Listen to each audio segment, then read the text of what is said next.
तो स्टार्ट करते हैं आज की क्लास। और आज की क्लास में हमारी मेन जो टॉपिक ऑफ डिस्कशन है सर वो है आउटसोर्सिंग। बट आप चाहें तो बुक से भी देख सकते हैं, नोट डाउन कर सकते हैं बुक से, नो इशू, क्योंकि बुक में भी टॉपिक आपको मिलेगा। हमने ग्लोबलाइजेशन पर प्रीवियस क्लास में टॉपिक डिस्कशन किया था, लिबरलाइजेशन, प्राइवेटाइजेशन एंड ग्लोबलाइजेशन। इन्हीं कंसेप्ट से ही रिलेटेड हमको कुछ और टॉपिक्स भी पढ़ने हैं, जैसे कि आउटसोर्सिंग। ये काफी इंटरेस्टिंग टॉपिक है, काफी इंपॉर्टेंट टॉपिक है और करंट वर्ल्ड में काफी ज्यादा इस्तेमाल होने वाली चीजें हैं। अब यहाँ पर समझने वाली बात है कि सर ये आउटसोर्सिंग का मतलब क्या होता है। देखो, अगर मैं नॉर्मल भाषा में समझा, एकदम नॉर्मल भाषा में, सर जो काम आपका है, जो काम आपका है और अगर वो काम आप किसी और से करवा रहे हैं, यानी किसी थर्ड पार्टी से करवा रहे हैं, तो उस थर्ड पार्टी से काम करवाने के तरीके को बोला जाता है आउटसोर्सिंग। एक बार फिर से बोल रहा हूँ, ध्यान से सुनना। जो काम करने की जिम्मेदारी, जो काम करना या जो काम आप करते थे वही काम आप किसी और से करवा रहे हैं। मतलब it is your work, but that work you are going to do with some other person. आप उस पर्सन, किसी दूसरे पर्सन के सहारे, किसी दूसरी पर्सन के हेल्प के सहारे अपना काम करवा रहे हो, तो उसको बोला जाता है क्या, आउटसोर्सिंग। तो एक एग्जांपल बताता हूँ। मान लीजिए मैं कार मैन्युफैक्चरिंग कंपनी, कार बनाता हूँ। अब कार बनाता हूँ तो सर कार में बहुत सारी चीजें जो मैं बनाता हूँ, जैसे कि कार के लिए कार की व्हील्स बनानी पड़ती है, यानी कार के चक्के बनाने पड़ते हैं, कार की बॉडी पार्ट बनानी पड़ती है, कार का इंजन बनाना पड़ता है, कार में सर साउंड सिस्टम के लिए म्यूजिक पार्ट वाला भी बनाना पड़ता है, कुछ इलेक्ट्रॉनिक आइटम्स बनाने पड़ते हैं। ऐसे काफी चीजें हैं जो कि पहले बनाने पड़ते हैं, उसके बाद जाकर के हम उसको असेंबल करके एक कार बनाते हैं। अब देखा जाए तो इस पर लगने वाली हर एक चीज की जिम्मेदारी मेरी है। लेकिन मान लीजिए मैंने क्या किया, मैं बोला कि मैं सिर्फ इंजन पे कंसंट्रेट करूंगा, मैं सिर्फ इंजन बनाऊंगा, इंजन के अलावा दूसरा चीजें नहीं बनाऊंगा, बल्कि बाकी चीजें किसी और को बोलूंगा मुझे बना के दे। मैं बोलूंगा व्हील्स किसी और को बोलूंगा, भैया तू बना और मुझे इस प्रकार का व्हील्स बना करके मुझे दे। किसी दूसरे बिजनेस को, किसी दूसरे कंपनी को बोलूंगा भैया तू इस प्रकार का व्हील मुझे बना के दे। या मैं बोलूंगा कि सर ये बॉडी पार्ट मुझे चाहिए, ऐसे प्रकार की बॉडी पार्ट को मुझे बना करके गाड़ी का दे, ऐसा म्यूजिक सिस्टम चाहिए, ऐसा म्यूजिक सिस्टम मुझे बना करके दे। तो जो काम मैं किसी और से करवा रहा हूँ, जैसा मैंने व्हील्स किसी और से बनवाया, म्यूजिक सिस्टम किसी और से ला करके लगवाया, सर उसके अलावा सर जो गाड़ी के बॉडी पार्ट्स हैं, गाड़ी की जो डिजाइन है वो किसी और से बनाया, ये जो काम मैं किसी और से करवाया, एक्चुअल में वो काम किसका था, सर वो काम मेरा था। क्योंकि गाड़ी बना रहा हूँ, गाड़ी मेरे नाम पे जाएगी, तो भैया वो सारा काम मेरा था। लेकिन वो काम मैंने किसी और से करवा दिया, तो दैट जो मैंने थर्ड पार्टी से जो काम करवाया, जो एग्रीमेंट करके काम करवाया, इसी एग्रीमेंट को या इसी कॉन्ट्रैक्ट को बोला जाता है आउटसोर्सिंग। इज इट क्लियर और नॉट? ये बात समझ में आया या नहीं? Yes sir. मतलब सिंपल यस सी सर। बात है, जो जिम्मेदारी आपकी थी वो जिम्मेदारी आप किसी और से करवाए।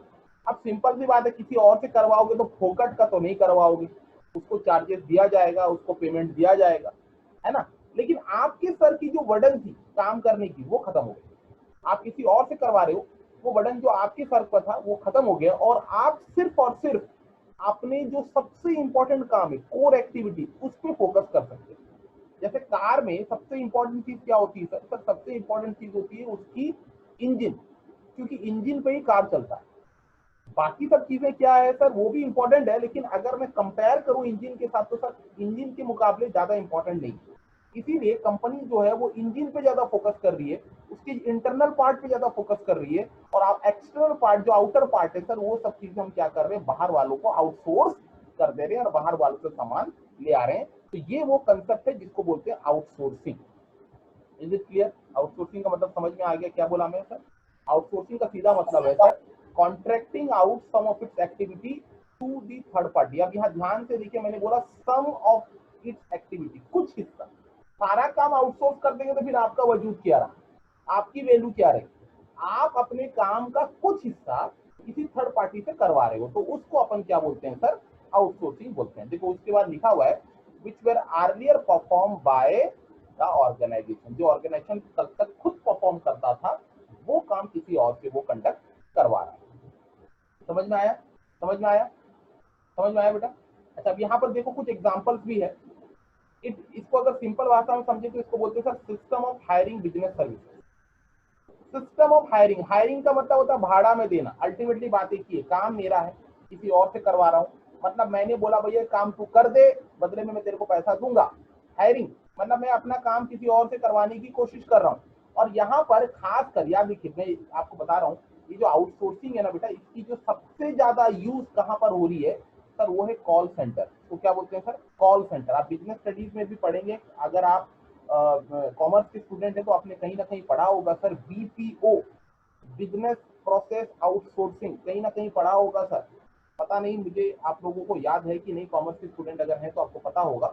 बिजनेस प्रोसेस आउटसोर्सिंग ये कंसेप्ट था बेटा, ये आप लोगों के बिजनेस स्टडीज में था, वो आप लोग पढ़े होंगे, जिसको हम लोग शॉर्ट टर्म में बोलते हैं कॉल सेंटर। कॉल सेंटर का मतलब समझते हैं, कॉल सेंटर सुने हैं sir day to day life में। कॉल सेंटर मतलब क्या होता है सर, जहाँ पर कि आपको बैठना होता है और कस्टमर को कॉल लगा करके उसकी जो भी डाउट्स हैं उसकी क्लियर करनी होती है, उसको प्रोडक्ट बेचना होता है। बीच बीच में कॉल आता है ना सर, हम ये कंपनी से बोल रहे हैं, आपको ये चीज लेना है या नहीं लेना है, या कस्टमर केयर सर्विसेज जो होती है सर, ये सब चीजों को अपन क्या बोलते हैं, कॉल सेंटर। तो नॉर्मली होता क्या है, जो कंपनी है वो अपना कॉल सेंटर खुद नहीं चलाता है। कंपनी जो है वो अपना कॉल सेंटर खुद नहीं चलाता, बल्कि वो किसी और को बोलता है कि तू मेरे तरफ से कॉल सेंटर चला। ये भी एक प्रकार का आउटसोर्सिंग है। आप देखेंगे इंडिया में बहुत सारे कॉल सेंटर्स हैं, इंडिया में बहुत सारे कॉल सेंटर्स हैं जहां पर कि आपको काम मिलता है एज ए कॉलर। आप बैठोगे, कस्टमर को कॉल लगाओगे, उनकी प्रॉब्लम्स को समझोगे और सॉल्व करने की कोशिश करोगे। लेकिन वो जो कंपनी का आप काम कर रहे हो, वो कंपनी यहाँ की नहीं है, कंपनी बाहर की होगी। उसने इंडिया के किसी एक एंटरप्रेन्योर को बोला कि भैया तू मेरा ये कॉल सेंटर वाला काम कर दे। तो दैट वाज इट इज, मतलब आप कंसेप्ट को समझिए सर, ये एक आउटसोर्सिंग काम है, क्योंकि किसी और कंपनी का आपकी जो बिजनेस है वो कंडक्ट कर रही है। तो सर ऐसे कौन कौन से काम है जो कि आउटसोर्स हो सकता है सर, जैसे कि एग्जांपल के तौर पर अगर मैं बताऊं सर, कॉल सेंटर की बात हमने की सर, हाँ। क्लिनिकल एडवाइस भी होती है सर, ये भी हम लोग क्या कर सकते हैं सर, आउटसोर्स कर सकते हैं। कोचिंग या टीचिंग है, ये भी हम लोग आउटसोर्स कर सकते हैं। मतलब देखिए, कोचिंग या टीचिंग आउटसोर्स कैसे कर सकते हैं सर, देखिए, मेरे नाम का कंपनी, मतलब मेरा नाम का ब्रांड होगा, फरहान सर क्लासेस मेरा नाम का ब्रांड है, नाम मेरा होगा, लेकिन चलाएंगे कोई और, मतलब उसको चलाने के लिए कोई और इस्तेमाल कर रहा है, तो इसको भी मैं बोलूंगा क्या, आउटसोर्सिंग। काम मेरा था, किसी और से कंडक्ट करवा रहा हूँ, आउटसोर्सिंग। इसके अलावा सर म्यूजिक रिकॉर्डिंग हो गया, एंड बुक ट्रांजेक्शन, मतलब जो बुक अकाउंट्स होता है, जो हम लोग बुक कीपिंग करते हैं, बुक्स अकाउंट करते हैं, या अल्टीमेटली ऑडिटिंग करते हैं, ये सभी चीजें भी आप खुद नहीं करते हो, लेकिन जिम्मेदारी आपकी खुद की है, किसी थर्ड पार्टी से काम करवाते हो। तो इन सभी काम को अपन बोलते हैं आउटसोर्सिंग। यानी आउटसोर्सिंग का सीधा साधा मतलब है अपना काम किसी और से करवाना। इज इट क्लियर और नॉट? बहुत ही सिंपल भाषा में मैंने बोला, अपना काम किसी और से करवाना, it is known as outsourcing. Is it clear? Is it clear बेटा? Yes sir. अब यहाँ पर देखिए, मैंने एक क्वेश्चन भी इसके साथ डिजाइन किया है, क्या बोलता है sir, why in India emerging is an important destination for outsourcing. India में बेटा आपको पता होना चाहिए कि मैक्सिमम मैक्सिमम बाहर के बिजनेसेस के आउटसोर्स काम मिलते हैं। यानी इंडिया में ना, जो कंपनी बाहर की है, वो कंपनी की आउटसोर्स वाला कुछ काम आपको इंडिया में करने को मिलता है। ऐसा क्यों, ये बहुत ही इंपॉर्टेंट है, ऐसा क्यों, काफी बार ये सवाल एग्जाम में बना है, इसीलिए मैंने इसको एक क्वेश्चन भी यहाँ पर बना दिया है। सर ऐसा क्यों बना है, बिकॉज का आंसर आपको सामने में नजर आएगा कि sir because of two reason. पहली बात तो सर, इंडिया में चीप लेबर मिल जाते हैं, सस्ते दामों पर आपको यहाँ पर लेबर यानी वर्कर मिल जाते हैं, काम करने के लिए आपको कम दाम में वर्कर्स मिल जाते हैं, और वो भी फिर क्या, स्किल्ड वर्कर। देखो, टेक्निकल और स्किल्ड वर्कर कम दाम में आपको इंडिया में मिल जाते हैं, क्यों, because of sir unemployment problem in India. India में अनएम्प्लॉयमेंट इतना ज्यादा है कि सर पढ़े लिखे लोग भी अनएम्प्लॉयड है, तो भैया कुछ भी नौकरी मिले लोग करने को तैयार हो जाते हैं। तो इसी वजह से इंडिया में आउटसोर्स बिजनेस इसलिए किया जाता है कि सर मैं जो काम खुद करता सर वो मेरे को ज्यादा महंगा पड़ता, लेकिन वही काम मैं आउटसोर्स करवा दे रहा हूँ, और आउटसोर्स ऐसे कंट्री में करवा रहा हूँ जिस कंट्री में आसानी से मुझे कम दाम में अच्छे वर्कर्स मिल जाएंगे, अच्छे स्किल्ड वर्कर मिल जाएंगे। तो पर भैया वो चीज तो मेरे लिए सस्ता पड़ेगा, खुद बनाऊंगा तो ज्यादा महंगा है सर, किसी और से करवाऊंगा तो ज्यादा सस्ता है। इसीलिए इंडिया में ज्यादातर कंपनीज के आउटसोर्स बिजनेस चल रहे हैं। इसके अलावा इंडिया की जो आईटी मतलब इंडस्ट्री, आईटी मतलब इंफॉर्मेशन टेक्नोलॉजी, जिसमें खासकर हम लोग सॉफ्टवेयर डिजाइन की बात करते हैं, ये इंडिया की जो सॉफ्टवेयर डिजाइनिंग की जो इंडस्ट्री है, ये रिमार्केबल ग्रोथ किया है इन रिसेंट टाइम्स। तो इंडिया में लोगों को टेक्निकल नॉलेज है लेकिन नौकरी नहीं, तो वो चीज का फायदा उठाते हैं बाहर की कंपनीज और अपने अपने काम को आउटसोर्स कर देते हैं इंडिया के कोई छोटे मोटे कंपनीज में, जिसको अपन बोलते हैं आउटसोर्सिंग। बात समझ में आ गया क्या बोला मैं? तो दो इंपॉर्टेंट रीजन है सर, ये इंपॉर्टेंट रीजन है जिसके वजह से मैक्सिमम जो कंपनी फॉरेन कंपनी का जो आउटसोर्स काम है वो इंडिया में होता है। इसमें एग्जांपल के तौर पर बीपीओ, जिसके बारे में मैं ऑलरेडी बात किया था, बिजनेस प्रोसेस आउटसोर्सिंग, जिसको अपन कॉल सेंटर के नाम से भी जानते हैं। बेटा ये आपको नोट्स में मैं भेजूंगा इस क्लास के बाद या इस टॉपिक के खत्म होने के बाद, तो आप इसको अपने हिसाब से नोट डाउन करके रख लें या अपने हिसाब से इसको अरेंज करके या प्रिंट आउट करके जैसे आप रखना चाहें रख सकते हैं, बिकॉज ये मैं उसी बेसिस पे बनाया हूं ताकि आपको दोनों फायदे हो जाए, एग्जाम के लिए भी फायदा हो जाए, नोट्स के लिए फायदा हो जाए। इज इट क्लियर बेटा? ये समझ में आ गया। इसके साथ एक क्वेश्चन और भी डिजाइन किया मैंने इसके साथ। क्या क्वेश्चन डिजाइन किया देखो, इसी टॉपिक से related, do you think outsourcing is good for India? अब यहाँ पर क्या है, थोड़ा सा ये टेक्निकल बेस्ड क्वेश्चन है, मतलब यहाँ पर आपको दिमाग लगाना है, एप्लीकेशन बेस्ड है, यहाँ पर दिमाग लगाना है, बोलना है कि भैया कि क्या इंडिया के लिए आउटसोर्सिंग बिजनेस सही है या नहीं। तो बोलेंगे सर हर वो चीज सही है हमारे इंडिया के लिए जो हमारे इंडिया की ग्रोथ में हेल्प करे। अब ग्रोथ में कैसे, मतलब सर मैं खुद अपना बिजनेस सेटअप नहीं कर पा रहा हूँ, खुद अपना धंधा पानी इंडिया में नहीं कर पा रहा हूँ, ठीक है ना, लेकिन बाहर वालों का अगर मदद के जरिए अगर छोटा सा बिजनेस में भी अगर मैं काम कर पाऊँ तो मेरे लिए फायदा है कि नहीं? तो बोलेंगे हाँ सर फायदा है, बहुत ही अच्छी फायदा है सर, मेरे को तो एम्प्लॉयमेंट मिलने से मतलब है सर, अच्छा पैसा मिलने से मतलब है, मेरे को क्या दिमाग लगाना है कि भैया बिजनेस किसका भी हो, मेरे को उससे क्या मतलब है। तो बस इंपॉर्टेंट बात ये है कि सर इंडिया में ये इसलिए इतना ज्यादा इंपॉर्टेंट बन जाता है बिकॉज इंडिया में ये एम्प्लॉयमेंट जनरेशन करता है, यानी ये जो आउटसोर्स बिजनेस बाहर कंपनी की है इसके वजह से इंडिया के लोगों को क्या मिल रहा है सर, एम्प्लॉयमेंट अपॉर्चुनिटीज मिल रही है, and that leads to a very good मतलब concept of growth in our country. हमारे कंट्री में ये बहुत ही ज्यादा इंपॉर्टेंट बन जाता है ग्रोथ की। दूसरी बात सर, जितना ज्यादा आउटसोर्स बिजनेस हमारे कंट्री के अंदर में आएगा, हमारे कंट्री में आउटसोर्स बिजनेस आएगा, उतना ज्यादा फॉरेन डायरेक्ट इन्वेस्टमेंट यानी फॉरेन का पैसा हमारे कंट्री में आएगा। क्यों? बिकॉज भैया काम तो हम करेंगे ना, तो भैया पैसा वो देंगे, और अगर पैसा वो देंगे सर इन्वेस्टमेंट का पैसा कहां से आएगा सर, फॉरेन से आएगा, और अल्टीमेटली फॉरेन से ज्यादा पैसा हमारे इंडिया में आएगा तो अल्टीमेटली हमारी कंट्री की जो फॉरेन एक्सचेंज रिजर्व है सर वो भी बढ़ जाएगी। और उसके साथ साथ एक इंपॉर्टेंट बात क्या है कि सर हमारे कंट्री में इन्वेस्टमेंट ज्यादा बढ़ेगा तो हमारी कंट्री की ग्रोथ भी जो है वो भी बढ़ जाएगी। समझ में आ गया क्या बोला मैं? समझ में आ गया क्या बोला मैं? Increase foreign investment. अच्छा अब इसकी बात को थोड़ा सा गौर से समझिएगा। मान लीजिए ये कंपनी ए है, बहुत ही इंपॉर्टेंट है बेटा, इसको समझिएगा। कंपनी ए, इसमें बहुत सारे काम, मतलब ये बहुत सारे काम करता है, ठीक है। अब ये अपना कुछ काम को आउटसोर्स कर दे रहा है कंपनी बी। कंपनी बी को उसने क्या कर दिया, आउटसोर्स कर दिया। ये अपना काम को क्या कर दिया, आउटसोर्स कर दिया। ध्यान सुनिएगा, आउटसोर्स कर दिया, ठीक है। लेकिन आपको पता होना चाहिए बेटा कंपनी लोग बहुत चालाक है। उन लोग क्या करते हैं, कंपनी ए और कंपनी बी में आउटसोर्स तो कर दिए, लेकिन ये कंपनी बी भी जो होगा ना, ये भी अल्टीमेटली इस कंपनी ए का ही एक बिजनेस होगा। कंपनी बी भी कंपनी ए का ही एक बिजनेस होगा जिसका ओनर भले कोई और हो, लेकिन अल्टीमेटली उसका मेन कंट्रोलर कौन होगा सर, कंपनी ए ही होगा। कभी कभी ऐसा भी होता है, सिस्टर कंसर्न बोलते हैं इसको, सिस्टर कंसर्न। सिस्टर कंसर्न का मतलब होता है एक बड़े कंपनी का एक छोटा सा कंपनी अगर कहीं पर है तो उसको अपन क्या बोलते हैं सर, सिस्टर कंसर्न।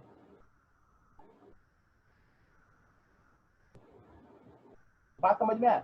ये बहुत चालाकी से करते हैं, चालाकी से करते हैं। क्यों? बिकॉज वो टैक्स का भी बहुत लोचा होता है सर, वो भी यहाँ पर फायदा हो जाता है कहीं ना कहीं। दूसरा कंपनी मतलब दूसरा इनकम मतलब दूसरा टैक्स मिला करके देने का नहीं है, ठीक है। Yes Vivek, you want to say something? Sir एक और बार समझाइए ना सर, नहीं समझ में आया। हाँ, आउटसोर्सिंग में ये तो समझ में आ गया कि अपना काम किसी और से करवा रहे, ये बात तो समझ में आ गया। अब किसी और से यस करवाने सर। से अच्छा है मैं क्या करता हूँ, दिमाग क्या लगाता हूँ कि सर अपना ही एक दूसरा कंपनी खोल दूं। किसी और से जो करवा रहा हूँ ना, किसी और वाला बंदा कोई और ना हो बल्कि खुद का ही कंपनी हो, दूसरा कोई कंपनी। जैसा मैंने कार बनाना है, देखो ये मेरे कार बनाने वाली कंपनी, इसमें मैं कार बनाता हूँ, ठीक है। लेकिन कार में बहुत सारी चीजें चाहिए सर, व्हील भी चाहिए, कार में व्हील्स चाहिए सर, कार में बॉडी चाहिए, इंजन चाहिए, वगैरह वगैरह सब है। अब यहाँ पर मैंने क्या बोला सर, इंजन जो है मैं खुद बनाऊंगा, बाकी सब चीजें जो है ना वो मैं किसी और से बनवाऊंगा। किसी और से क्यों बनवाऊं? एक काम करता हूं, मैं अपना खुद का ही एक व्हील का कंपनी खोल लिया, मैंने खुद का एक व्हील बिजनेस बना लिया खुद का। लेकिन लेकिन मैं उसका मेन दिमाग लगाने का नहीं है, बल्कि अपना ही किसी एक रिश्तेदार को या अपना ही किसी एक दोस्त को या अपना ही कोई एक बंदा को इसका मालिक बना दिया। समझ लो क्या बोला मैं? अब यहाँ पर क्या ये व्हील्स ये बनाएगा यस। और ये व्हील्स किसको बेचेगा, मेन कंपनी को बेचेगा। देखो अब यहाँ पर भी आउटसोर्स ही है, ये काम भी क्या हुआ है सर, आउटसोर्स ही हुआ है। लेकिन आउटसोर्स अगर आप ध्यान से देखोगे तो भैया मैं किसी थर्ड पार्टी से जो काम करवा रहा हूँ, थर्ड पार्टी की अल्टीमेटली मेरा खुद का आदमी, ये भी आजकल के समय का बहुत ही कॉमन पार्ट बन गया है। आउटसोर्सिंग में क्या कर रहे हैं कंपनी, अपना ही खुद का एक सिस्टर कंसर्न खोल देते हैं। जैसे यहाँ पर ये व्हील कंपनी जो है, ये बड़े कंपनी का क्या माना जाएगा सर, सिस्टर कंसर्न, इसको सिस्टर कंसर्न बोला जाता है। समझ में आ रहा है क्या बोला मैं, सिस्टर बिजनेस बोला जाता है। समझ में आ रहा है क्या बोला मैं, बड़े बिजनेस का एक छोटा सा बिजनेस यस को सर। बोलते हैं सिस्टर बिजनेस। हो सकता है वो खुद का हो सकता है वो किसी थर्ड पार्टी को, हमसे कोई मतलब नहीं है। लेकिन जो भी काम मैं बाहर वाले से करवा रहा हूँ सर, वो आउटसोर्स है, मेरे कंपनी से बाहर से काम हो रहा है, मतलब वो आउटसोर्स है। तो यहाँ पर नॉर्मली होता क्या है सर, बड़े बड़े कंपनी, जैसा ये फॉरेन कंपनी का एक बड़ा कंपनी, इसमें बहुत सारे काम है, उसने क्या किया सर, इंडिया के ही कुछ कंपनी, इंडिया के अंदर में ही क्या किया, अपना एक छोटा छोटा सिस्टर कंसर्न को सेटअप कर दिया। यहाँ से सुनिए, अपना ही खुद का कंपनी का सिस्टर कंसर्न, जैसे कि व्हील बनाने वाला हो गया, बॉडी बनाने वाला, ऐसा वाला बात बोल रहा हूँ, ठीक है ना। तो वो सिस्टर कंसर्न यहाँ पर एस्टैब्लिश कर दिया। क्योंकि क्योंकि सर यहाँ पर सस्ते दामों पे लेबर मिल रहे हैं, हमको रॉ मटेरियल सस्ते दामों पे मिल जा रहा है, तो बेहतर ये है कि सर इंडिया से काम करवाएं। अब इंडिया से ये बनता है और वापस उसके मेन जो हेड ऑफिस है सर, वहां पर वो सामान क्या किया जाता है, बेचा जाता है। तो अल्टीमेटली कंट्री ने यहाँ पर आउटसोर्स तो किया है, यहाँ भी आउटसोर्स हुआ है, लेकिन ये आउटसोर्स जो है बेटा का जो सिस्टर कंसर्न है वो इंडिया में। अब सोचिए, इंडिया में उसने अपना बिजनेस अगर सेटअप किया होगा तो इंडिया में पैसा भेजा होगा कि नहीं, मुझे बताइए, इंडिया में पैसा भेजा होगा कि नहीं? हाँ सर भेजा होगा, भेजा क्योंकि होगा। इन्वेस्टमेंट तो उसको ही करना है, बिजनेस उसका खुद का है, मतलब तो इन्वेस्टमेंट खुद को करना है। तो इंडिया में क्या आया सर, इंडिया में पैसा आया, इंडियन का फॉरेन का पैसा, फॉरेन का जो कैपिटल है सर वो भी आया। सर फॉरेन का सिर्फ कैपिटल नहीं आया सर, कैपिटल के साथ साथ ना नई टेक्नोलॉजी भी आएगी, क्योंकि फॉरेन के कंट्री में जो होते हैं ना सर, वो लोग टेक्नोलॉजी भी अच्छा इस्तेमाल करते हैं। तो हमारे कंट्री को क्या मिला सर, टेक्नोलॉजी भी मिला। और साथ ही साथ सर हमारे कंट्री में अगर काम होगा तो फिर भैया एम्प्लॉयमेंट अपॉर्चुनिटी भी जो है ना हमारे कंट्री के लोगों को ही मिलेगी, यानी अल्टीमेटली यहाँ पर एम्प्लॉयमेंट जनरेशन भी होगा। तो कुल मिलाकर के आउटसोर्सिंग का फायदा इंडिया को ज्यादा इसलिए मिल रहा है क्योंकि इंडिया में अपॉर्चुनिटीज भरी पड़ी है। एक बिजनेस अपॉर्चुनिटी किस किस बेसिस पे देखता है सर, अपना काम सस्ते दामों पे होना चाहिए, और वहां पर चीजें आराम से होनी चाहिए, वहां पर कोई रेस्ट्रिक्शंस नहीं होनी चाहिए, सरकार की तरफ से बार बार उसमें वहां पर पूछताछ नहीं होनी चाहिए। तो ऐसे जगह पर ज्यादा बिजनेस सेटअप होता है। तो हमारे कंट्री में सरकार तो दोनों हाथ खोल के बैठा है सर, दोनों हाथ खोल के बैठा, मतलब मेक इन इंडिया कंसेप्ट में चल रहे हैं, मेक इन इंडिया, ध्यान से सुनिए, मेक इन इंडिया, इंडिया में बनाओ। इसका मतलब बाहर से जो भी आ रहा है हम उसको पूरी आजादी दे रहे हैं, आओ भैया हमारे कंट्री में बनाओ, आओ हमारे कंट्री में प्रोडक्शन करो, हमारे कंट्री में आपको जगह देंगे, हम आपको फैसिलिटी देंगे, आप आओ अपना बिजनेस सेटअप करो और हमारे कंट्री में प्रोडक्शन करो। ये है तरीका मेक इन इंडिया का। और यही मेक इन इंडिया की कंसेप्ट की वजह से क्या हो रहा है सर, हमारे कंट्री में बहुत सारा इन्वेस्टमेंट फॉरेन कंट्री से आ रहा है। तो आउटसोर्सिंग भी जो है सर, ये भी बहुत ही इंपॉर्टेंट हिस्सा उसी कंसेप्ट में। इसीलिए यहाँ पर मैंने 2 पॉइंट लिखा था सर कि क्या क्या क्वेश्चन क्या बोलता है सर, क्या इंडिया के लिए अच्छी बात है, तो मैं बोलूंगा हाँ बहुत ही अच्छी बात है। और इंडिया के में क्यों आ रहा है सर, बिकॉज इंडिया में आने की वजह से 2 फायदे हो रहे हैं, एम्प्लॉयमेंट अपॉर्चुनिटी भी क्रिएट हो रहा है और साथ ही साथ फॉरेन इन्वेस्टमेंट का भी पैसा हमारे कंट्री में आ रहा है। समझ में आ गया, चलिए नेक्स्ट आगे बढ़ो। इसके अलावा बेटा जो दूसरा इंपॉर्टेंट पॉइंट है वो है वर्ल्ड ट्रेड ऑर्गेनाइजेशन। अच्छा, अभी मैंने ग्लोबलाइजेशन पढ़ा, मैंने सर आपको प्रीवियस क्लास में ग्लोबलाइजेशन पढ़ाया था, याद है ग्लोबलाइजेशन किसको बोलते हैं सर। ग्लोबलाइजेशन में क्या कर रहे हैं सर, वर्ल्ड को एक नेशन के साथ कनेक्ट कर रहे हैं। ये अगर एक वर्ल्ड है और इसके अंदर में हमारा कंट्री है इंडिया,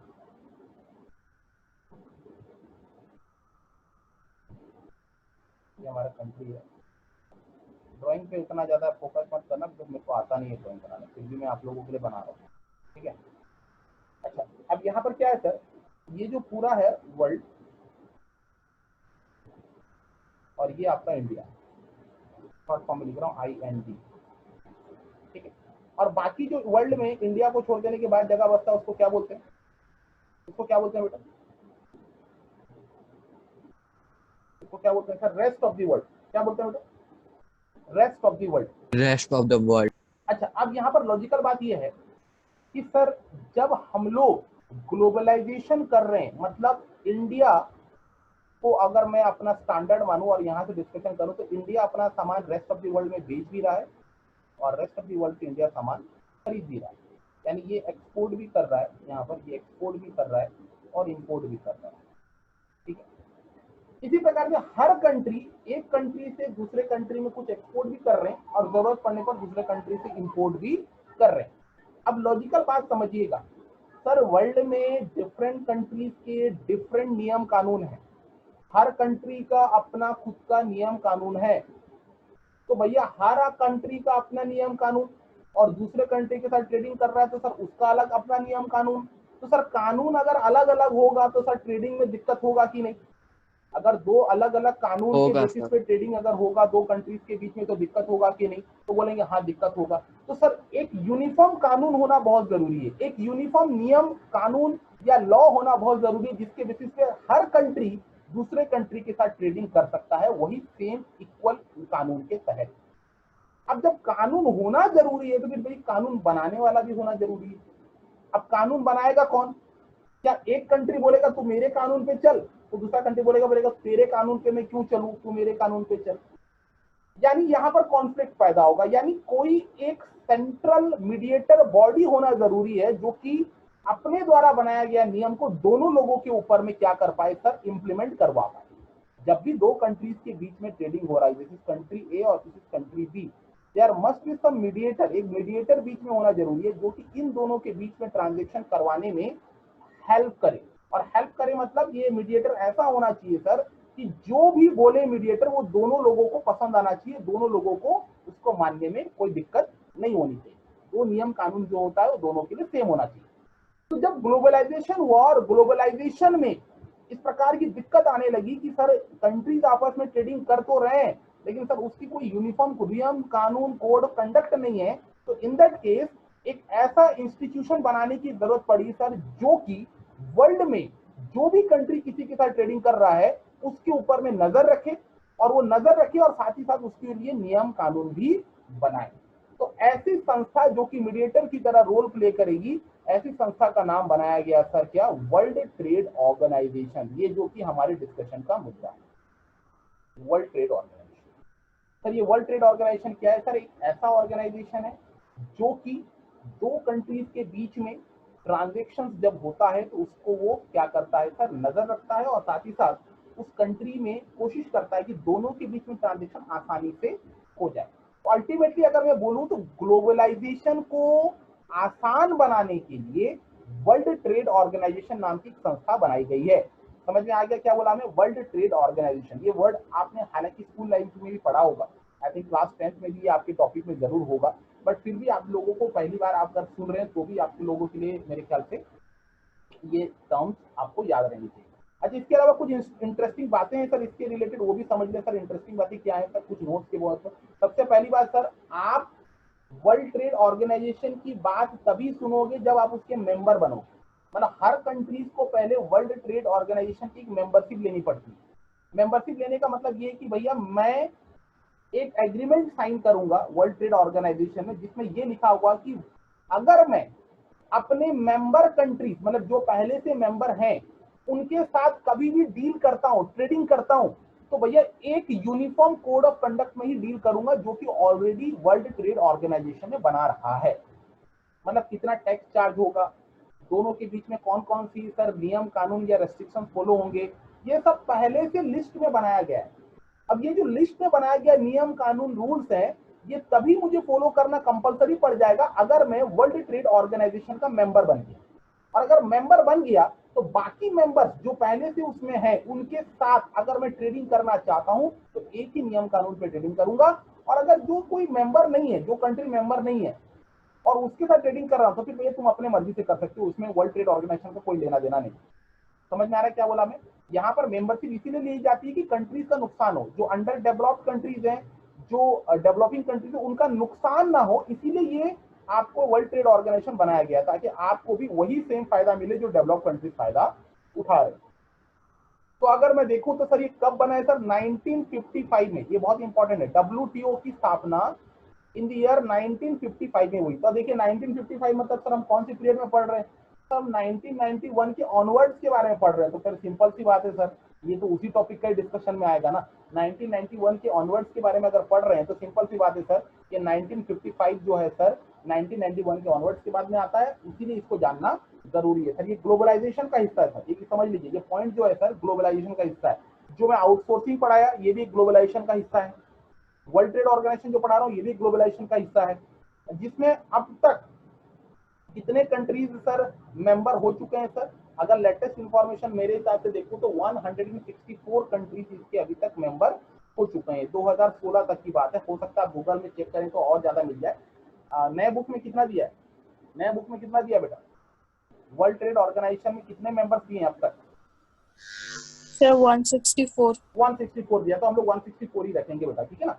अच्छा याद रखिएगा सर, ये जब WTO नहीं बना था तो क्या इससे पहले कोई संस्था थी? हाँ थी सर, इससे पहले भी एक संस्था थी, लेकिन इसका नाम सर WTO नहीं था, उसका नाम था सर GATT। इसका नाम क्या था सर? GATT। इसका नाम पहले GATT था, जो कि 1948 में बना था। यहाँ लिखा हुआ 1948, मतलब वही काम करता था सर WTO की तरह, लेकिन उसका नाम WTO नहीं था, उसका नाम था GATT। और अगर आपको बोलेंगे सर GATT का फुल फॉर्म क्या है, तो आपको याद रखना है general agreement on trade and tariff. General agreement on trade and tariff, जिसको कि 1995 में बदल के, मतलब general agreement trade and tariff के नाम को बदल करके क्या बना दिया गया सर? WTO बना दिया गया। इसको आज हम लोग वर्ल्ड ट्रेड ऑर्गेनाइजेशन के नाम से जानते हैं। जब शुरुआत हुआ था सर बहुत कम मेंबर थे, लेकिन धीरे धीरे सर वो जुड़ करके अब 164 मेंबर्स जो है वर्ल्ड ट्रेड ऑर्गेनाइजेशन के हो चुके हैं। इज इट क्लियर बेटा? Is it clear? अब यहाँ पर देखिए सिंपल सी बात है, मेन काम क्या बोला हूँ सर? इसका मेन काम है सर फैसिलिटेट करना इंटरनेशनल ट्रेड को। फैसिलिटेट का मतलब क्या होता है बेटा? हेल्प करना। इंटरनेशनल ट्रेड मतलब दो कंट्रीज के बीच में, यानी नेशंस के बीच में अगर कोई ट्रेड हो रहा है, नेशंस का मतलब क्या होता है सर? कंट्री। कंट्री के बीच में अगर कोई ट्रेड हो रहे हैं तो उन कंट्रीज के बीच में ट्रेडिंग को हेल्प करना। अच्छा, कंट्रीज के बीच में अगर ट्रेडिंग हो रहा है तो सर बायलैटरल भी हो सकता है। बायलैटरल का मतलब क्या होता है बेटा? दो, किसी दो कंट्रीज के बीच में अगर ट्रेडिंग हो रहा है तो उसको बोलते हैं बायलैटरल।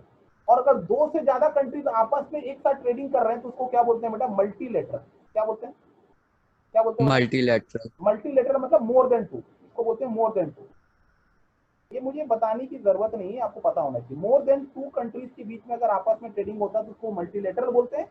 दो कंट्रीज के बीच में आपस में ट्रेडिंग होता है तो उसको बायलैटरल बोलते हैं। अच्छा, बायलैटरल हो या मल्टीलैटरल हो, डजंट मैटर भैया, अगर इंटरनेशनल ट्रांजैक्शन हो रहे हैं तो WTO जो है उनको हेल्प प्रोवाइड करता है, उनको मीडिएटर की तरह रोल प्ले करता है और वहां पर ट्रांजैक्शंस को इजीली स्मूथली कंडक्ट करवाने में हेल्प करता है। कैसे हेल्प करता है सर? जो बैरियर्स हैं, जो रेस्ट्रिक्शंस हैं दो कंट्रीज के बीच में, उनको वो लिफ्ट करवाने में हेल्प करता है, ताकि दो कंट्रीज के बीच में ट्रेडिंग जो है वो आसानी से हो पाए। इज इट क्लियर बेटा? इसके अलावा इसका मेन मकसद क्या है सर? एक रूल बेस्ड ट्रेडिंग रेजिम बनाना। सर यहाँ पर जो है ना सर, रूल बेस्ड का मतलब वही है जो मैं आपको पहले बताया। एक यूनिफॉर्म रूल बनाया जाएगा, एक यूनिफॉर्म कानून बनाए जाएंगे जिसको हर मेंबर कंट्रीज फॉलो करेंगे, ताकि कंट्रीज के बीच में स्मूथली ट्रांजेक्शन हो पाए। इसके अलावा सर कंट्रीज में प्रोडक्शन को बढ़ाना, ऑप्टिमम यूटिलाइजेशन ऑफ रिसोर्सेज को ध्यान में रखना, और साथ ही साथ एनवायरनमेंट को प्रोटेक्ट करना, ये सब कुछ चीजें सर फंक्शन ऑफ WTO है, जो कि इंपॉर्टेंट पॉइंट्स में आएंगे सर। एग्जाम में अगर क्वेश्चन आता है sir what are the functions of WTO, तो ये आपके सामने में जो नोट्स है ये आप उसके हिसाब से पॉइंट्स में लिख सकते हैं। हालांकि बुक में भी मौजूद है, अब बुक से वो हाईलाइटेड पोर्शन को निकाल के यहाँ लिख दिया, बस इतना ही फर्क। आप बुक से भी हाईलाइट कर रहे हैं तो ये चीज को हाईलाइट कर दे, ठीक है। इसके अलावा सर एक क्वेश्चन मैंने और डिजाइन किया है, यहाँ पर क्या रखा है सर? वही जो पढ़ाया ऊपर में उसी से रिलेटेड है। क्वेश्चन क्या बोलता है sir? why is it necessary to become the member of WTO? जो सवाल आपके मन में आ रहा है वही सवाल को यहाँ पर मैंने रखा है। सर क्या WTO का मेंबर बनना जरूरी है?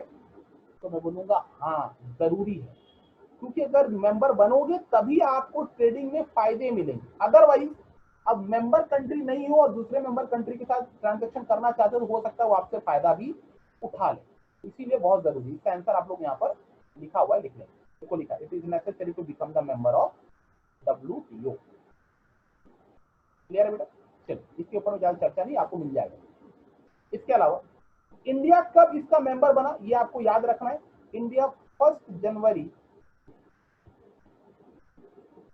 India is a member of since 1 January 1995, ठीक है। 1995 में India as a WTO member, और इंडिया ने जब मेंबरशिप पाई तो अब इस WTO का इंडिया मेंबर है, और वहां पर क्या है सर? इंडिया क्या कर रहा है सर? अल्टीमेटली उसी नियम कानून के तहत दूसरे कंट्रीज के साथ ट्रेडिंग कर रहा है। तो इसके अलावा सर WTO जो है उसमें मेंबर इंडिया क्यों बना, उसके पीछे भी बहुत सारे रीजन सर। इंडिया चाहता था अपने आप को डेवलप करना, ग्लोबलाइजेशन में एनेबल करना और दूसरे कंट्रीज के साथ सर आसानी से ट्रेडिंग कर पाना। इस वजह से सर बाकी कंट्रियों की तरह इंडिया को भी लगा कि सर मुझे WTO का मेंबर बनना चाहिए, और वो WTO का मेंबर जो है वो बन चुका है। अच्छा, ये हो गया बेटा ग्लोबलाइजेशन का कंसेप्ट। अब अल्टीमेटली एट द एंड हम लोग पहुंचते हैं सर, अब तक जो पढ़े, लिबरलाइजेशन पढ़े, प्राइवेटाइजेशन पढ़े और ग्लोबलाइजेशन पढ़े, इसका एक अप्रेजल का मतलब क्या होता है सर, एक क्लोज मॉनिटरिंग या एक क्लोज समरी की बात करेंगे, उसकी डिस्कशन करेंगे कि आखिर ये तीनों का मेन क्या चर्चा का विषय रहा है। ये रहा, इसके लिए मैंने 3 क्वेश्चन डिजाइन कर दिया बेटा, यहीं से आपको सभी चीजें समझ में आ जाएगी। सर क्वेश्चन एक्चुअल में एक है, लेकिन 3 अलग तरीके से पूछा जा सकता है कभी कभी। जैसा बोला है, which sector has continued to witness the high level of growth during the period of reform. कौन सा ऐसा सेक्टर है जो कि रिफॉर्म के बाद ज्यादा बेहतर नजर आया। या उस क्वेश्चन को अगर हम लोग दूसरा पूछें, some economists believe that economic reforms have adverse effect the agriculture sector in India। कुछ लोग ऐसे मानते हैं कि सर रिफॉर्म के वजह से एग्रीकल्चर सेक्टर अफेक्टेड हुआ है मतलब वो उसका नुकसान हुआ, एडवर्सली इफेक्टेड मतलब उल्टा नुकसान हुआ है, नेगेटिव इफेक्ट हुआ है। ठीक है, और उसी सवाल को अगर तीसरे तरीके से पूछें तो क्या है sir, state the and discuss any 2 reasons for the poor performance of industrial sector in reform। अब यहाँ पर इन 3 सवाल को अगर आप देखें तो आपको जवाब यहीं से मिल जाएगा, मैं बता रहा हूँ सर। ये जो इंडिया में सबसे पहली बात कौन सा सेक्टर सबसे ज्यादा ग्रोथ किया अगर बोलूं, देखो वैसे तो तीनों सेक्टर ग्रोथ किए हैं, लेकिन सबसे ज्यादा अगर किसी की बात करूं तो रिफॉर्म की बात, कौन सा ग्रोथ किया बेटा, कौन सा ग्रोथ किया है? एग्रीकल्चर, नहीं, सर्विस सेक्टर, इसको बोलते हैं टर्शियरी सेक्टर। टर्शियरी मतलब समझते हैं ना भैया, 3 सेक्टर होती है, primary, secondary, tertiary. Yes sir, tertiary sector जो है ना, रिफॉर्म के बाद मतलब 1991 के बाद जो रिफॉर्म हुआ, बदलाव हुआ, उसमें सबसे ज्यादा कोई सा सेक्टर अगर डेवलप किया है तो सर वो सर्विस सेक्टर है। हालांकि एग्रीकल्चर भी डेवलप किया है, इंडस्ट्रियल सेक्टर भी डेवलप किया, लेकिन अगर कंपैरिजन करूं ना बेटा तो आपको समझ में आएगा, आप गूगल में भी सर्च कर लीजिएगा, you will find the correct answer कि भैया service sector has been developed significantly as compare to the agriculture sector and industrial sector in India. ये 1991 के बाद हुआ। हालांकि अगर आंसर लिखें तो मिक्स्ड रिएक्शन लिखेंगे, मतलब तीनों सेक्टर बढ़े, लेकिन लिखना पड़ेगा how ever service sector has developed more than the other 2 sector. Clear है बेटा? यस सर, चलिए, इसके अलावा क्या है सर, कुछ इंपॉर्टेंट बातें जो कि हमको समझ लेनी है इसमें। क्या है sir, argument in favour of economic reform. कुछ इकोनॉमिस्ट थे जिन्होंने बोला कि भैया इकोनॉमिक रिफॉर्म हमारे देश के लिए फायदेमंद हुआ। कैसे फायदेमंद हुआ सर? बहुत सारी फायदे हुए सर हमारे देश में। पहला तो सर इकोनॉमिक ग्रोथ देखा गया। कैसे देखा गया भैया? देखो, जो जीडीपी का ग्रोथ रेट 5.6% था 1981 में, मतलब रिफॉर्म्स आने से पहले की अगर बात करूं, तो वो रिफॉर्म्स जो है सर 18-19 तक कितना हो गया था सर, 18-19 तक ग्रोथ कितना हो गया था सर, 7.2% जीडीपी ग्रोथ रेट होगा, 7.2 ग्रोथ रेट। ठीक है ना? इसके अलावा सर क्या है, फॉरेन का सर पैसा आ रहा था। सर ये तो हम लोग ऊपर जो पढ़ के आ रहे हैं उसी का समरी तो है ना भाई। कुछ लोग ने बोला कि भाई इकोनॉमिक ग्रोथ देखा गया, हाँ देखा गया। कुछ लोगों ने बोला सर हमारे कंट्री में ज्यादा पैसा इनफ्लो हुआ। इनफ्लो मतलब हमारे कंट्री में फॉरेन का पैसा, इन्वेस्टमेंट ज्यादा हमारे कंट्री में आया। कैसे आया सर? 1991 में देखो, ये था हमारा $7.3 बिलियन, ये हमारे कंट्री में इतना पैसा इनफ्लो होता था। लेकिन 2014-15 में जब मेक इन इंडिया ने 73.5 बिलियन 2014-15, ये 2014-14 में आया। लेकिन जो कि 1990 और 91 में कितना था बेटा, 100 मिलियन था। 100 मिलियन हमारे देश में फॉरेन डायरेक्ट इन्वेस्टमेंट आता था। लेकिन सर 2014-15 तक की अगर बात करें तो हमारे देश में सर फॉरेन डायरेक्ट इन्वेस्टमेंट इतना ज्यादा बढ़ गया, और वो बढ़ के कितना हो गया सर, 73.5 बिलियन हो गया बेटा। वो मिलियन था, ये बिलियन है, बहुत ज्यादा फर्क है, जमीन आसमान का फर्क है। अच्छा, यहाँ लॉजिकल बात ये है कि सर 2014-15 में ही क्यों बढ़ा, 2014-15 में ही क्यों बढ़ा? बिकॉज इसी साल मोदी सरकार यहाँ पर हमारे देश में गवर्नमेंट बनाया।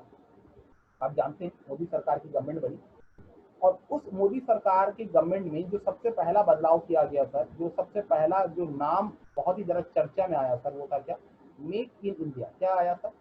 मेक इन इंडिया, जिसके बारे में ऑलरेडी पता चला कि मेक इन इंडिया की वजह से ही सर फॉरेन डायरेक्ट इन्वेस्टमेंट हमारे कंट्री में बहुत ज्यादा बढ़ी, बिकॉज हमने बाहर वालों को पूरी आजादी दे दी कि भैया आइए अब हमारे कंट्री में आप इन्वेस्ट कीजिए, हम आपको हर सेक्टर्स में हर जगहों पर फायदा पहुंचाएंगे, हर जगह पे फैसिलिटी देंगे, आपको हर प्रकार की सुविधा प्रोवाइड करेंगे, आप आइए और हमारे कंट्री में इसको एस्टैब्लिश कीजिए। तो इसी वजह से बेटा 2014-15 में मेक इन इंडिया जो है वो हमारे देश में काफी इंपॉर्टेंट रोल प्ले किया है अपने फॉरेन डायरेक्ट इन्वेस्टमेंट को बढ़ाने के लिए। बेटा आप चाहें तो इसको नोट डाउन करके अपनी कॉपी में रख सकते हैं। नेक्स्ट पॉइंट क्या है?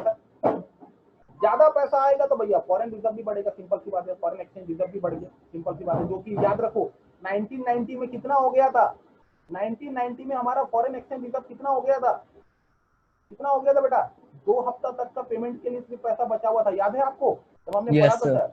उसको अपन ने बढ़ा दिया 2020-21 तक बेटा ये इतना हो चुका है।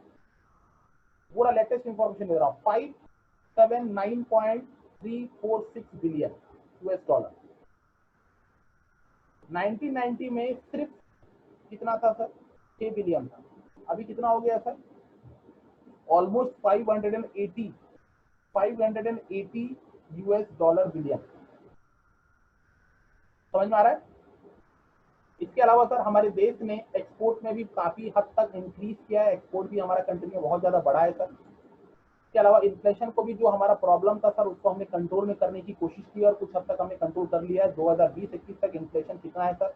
4% था, जो कि 1991 में कितना था सर? 17% हो चुका था सर। 17% इन्फ्लेशन, मतलब जिस सामान का दाम ये साल 100 रुपया है, नेक्स्ट ईयर उसका दाम कितना हो जाता था? 117 रुपया। अगर इसको हिसाब रखें 17% इन्फ्लेशन का मतलब ये होता है कि जिसका दाम मान लो एग्जैक्टली एक प्रोडक्ट का दाम अभी 100 रुपया है, अगर 17% इन्फ्लेशन चल रहा है मतलब तब यही सामान का दाम बढ़ के कितना हो जाएगा? 117 रुपया हो जाएगा। 117 सर सोचिए, 17 रुपया बढ़ गया वही दाम। इसको ये क्या है सर? क्यों बढ़ा? Because of this inflation. और ये 17% मतलब बहुत बड़ी बात है बेटा, बहुत बड़ी बात है। इन्फ्लेशन का रेट मैक्सिमम 3 to 4% तक होना चाहिए अगर कंट्रोल में रखना चाहते हो। ऐसा तो इन्फ्लेशन आपका 0 तो कभी नहीं होगा, बट 3 to 4% मैनेजेबल है, यहाँ तक मैनेजेबल है।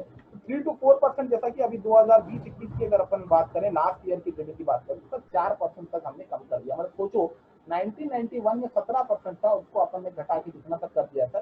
4% तक कर दिया हमारे इन्फ्लेशन को। मतलब कई हद तक हमने कंट्रोल में इन्फ्लेशन को ले आया। इसके अलावा सर हमने क्या किया सर? इसके अलावा एक नई चीज भी हमने की sir, increase the role of private sector. Private sector के रोल को भी हमने बढ़ाया है। साथ ही साथ हमने क्या किया है सर? सर्विस सेक्टर, देखो जो बात मैंने ऊपर बताया था वही बात यहाँ पर मैं नीचे भी दिखाऊं। ये रहा high growth rate of service sector, जो कि मैंने ऊपर बताया। तीनों सेक्टर में कौन सा सेक्टर सबसे ज्यादा अगर डेवलप हुआ बोलेंगे तो आप क्या बोलेंगे सर? क्या बोलेंगे? Service sector. Service sector, very good. इसके अलावा सर कई सारे लोग हैं जो कि सर इकोनॉमिक रिफॉर्म्स के अगेंस्ट में भी थे। क्यों अगेंस्ट में थे?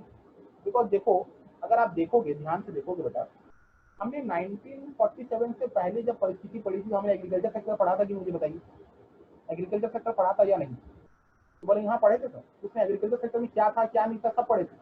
उसके बाद सर 1950 के बाद से 1990 का पीरियड पढ़े थे सर, उसमें भी एग्रीकल्चर सेक्टर पढ़े कि नहीं सर? हाँ सर पढ़े थे सर, वहाँ भी एग्रीकल्चर सेक्टर के बारे में पढ़े थे। लेकिन क्या 1991 के बाद अब तक में कहीं भी एग्रीकल्चर सेक्टर के बारे में आपने डिस्कशन किया है? क्या ये जो चैप्टर हम पढ़ रहे हैं 1991 एलपीजी, क्या इसमें कहीं पर भी हमने एग्रीकल्चर सेक्टर के बारे में डिस्कशन किया है? बताइए हाँ या ना। कहीं भी शुरुआत जो 1991 से हमने स्टार्ट की सर, कहीं भी हमने क्या एग्रीकल्चर सेक्टर के बारे में डिस्कशन किया? बोलिए। No sir. No, इसका sir. मतलब क्या सर?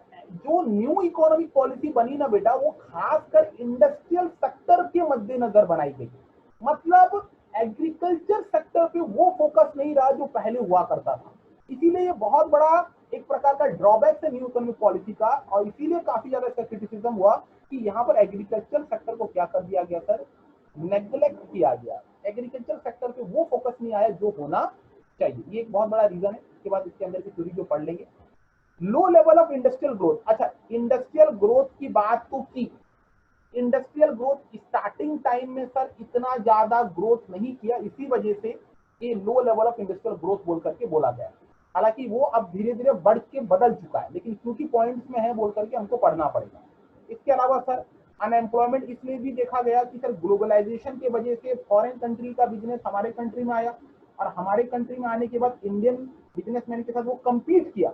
अब जब कम्पीट करेगा सर तो इंडियन बिजनेसमैन के पास ना मॉडर्न टेक्नोलॉजी है ना ज्यादा पैसा है, तो फिर भैया इंडियन बिजनेसमैन मार्केट में कैसे सर्वाइव कर पाएगा। इंडियन बिजनेसमैन का मार्केट में बिजनेस बंद हो गया, और जो कल तक उसकी एम्प्लॉयमेंट की अर्निंग की ऑप्शन होती थी सर वो भी खत्म हो गई। इसी वजह से sir high level of unemployment देखा गया, खासकर स्मॉल स्केल इंडस्ट्रीज के एंटरप्रेन्योर्स के लिए, जब ग्लोबलाइजेशन एनेबल कर दिया गया। क्योंकि मैंने पहले भी बोला था सर कि जो स्मॉल स्केल इंडस्ट्रीज है, वो स्मॉल स्केल इंडस्ट्रीज के ऊपर में जो फायदा था सर, जो रिजर्वेशन की एक प्रकार की प्रोटेक्शन दी गई थी, वो 1991 के बाद हटा लिया गया।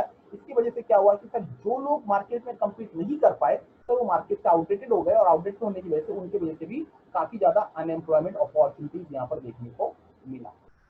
इसके अलावा सर डिसइन्वेस्टमेंट जो की गई, हमारे गवर्नमेंट ने अपने कुछ कुछ इलाके जो कि प्राइवेट सेक्टर को बेचा, वो disinvestment policy was not ineffective, was not effective. Was not effective का मतलब ये ऐसा देखा गया जानबूझ करके कि कई बार क्या हो रहा है कि जानबूझ करके भी इन गवर्नमेंट ने अपने सामान, अपनी प्रॉपर्टी को या अपना जो पीएसयू को दूसरे प्राइवेट सेक्टर को बेच दिया कम दामों पे। मतलब अल्टीमेटली यहाँ पर ऐसा भी देखा गया, मान लो एक पीएसयू का एक्चुअल रेट अगर में देखा जाए मार्केट में, मान लो 100 करोड़ है, सुन लो 100 करोड़ का एक पीएसयू का वैल्यू है। अब यहाँ पर क्या हो रहा है, गवर्नमेंट में भी बहुत पॉलिटिक्स हुआ है। क्या पॉलिटिक्स हुआ है सर, जानबूझ करके बोलेंगे सर ये लॉस में चल रहा है, और प्राइवेट सेक्टर को इसको बेच दिया सर हम लोग कितना में सर, 65 करोड़।